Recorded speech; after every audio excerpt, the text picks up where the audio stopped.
Well, it is time to take two and call us in the morning. Your favorite twin doctors, Dr. I and Dr. J, are back with answers to your health questions. Guys, good morning to you. Happy Wednesday. Good morning.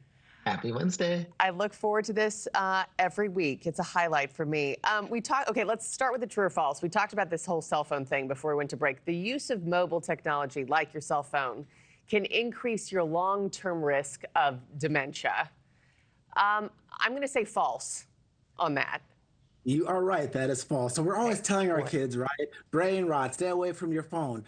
Now, when it comes to younger people, yes, it's not going to increase your risk of dementia, but using the phone can make you, it can disrupt those neural connections that help your brain to develop. And it also can just make you more reliant, so they don't have a great attention span. So for young folks, you do want to reduce that screen time. But studies have found that for older people, when you use technology like your cell phone, it can actually improve those neural connections that for some people can lead to dementia if they're not properly maintained.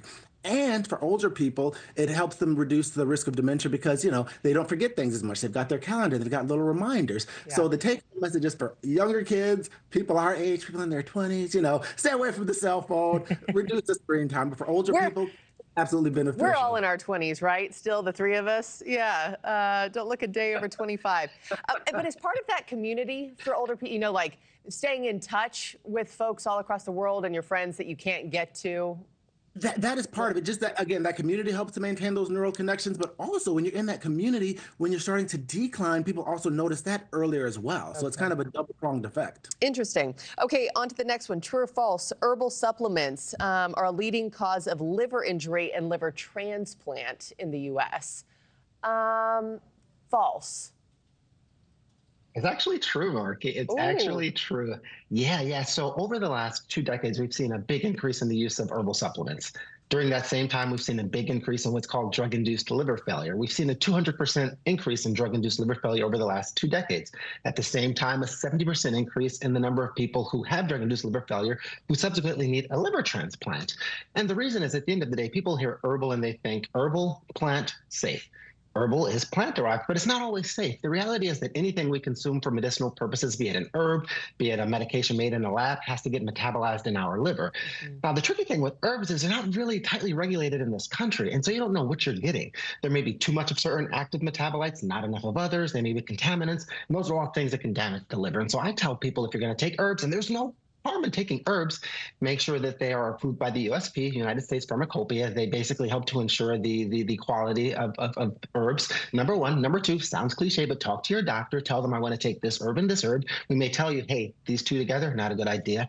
And let them know your medications, because again, if you're taking certain herbs and certain medications, it can be a hepatotoxic 1-2 punch. So herbs, generally healthy, but not always. Talk to your doctor first. Do you have a line or a brand specifically that you could share with viewers right now that the two of you love and trust? Well, not per se. I was going to say, we're actually working our own line, so I guess I can use a little plug there. Yeah, but that's true. But in general, eventually, we'll touch on that. Yeah. There you go. But I normally tell people, as long as it's USP certified, you're good to go. Okay, USP certified. True or false? Cat owners out there, they have an increased risk for contracting the bird flu. I'm going to say true to that.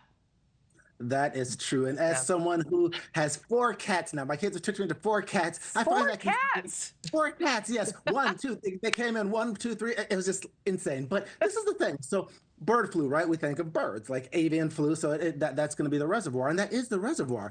But they've actually found in recent studies that cats can also be a reservoir. Now, bird flu for most people, bird flu in the United States, it's not that serious. You get, aches, pains, fevers, chills, all the flu-like symptoms.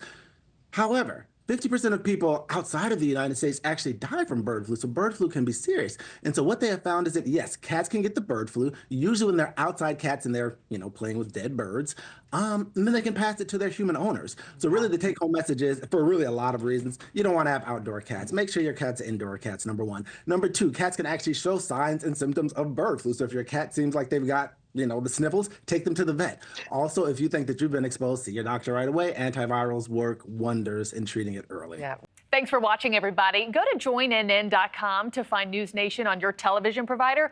Also, don't forget to click that red subscribe button below to get more of NewsNation's fact-driven, unbiased coverage.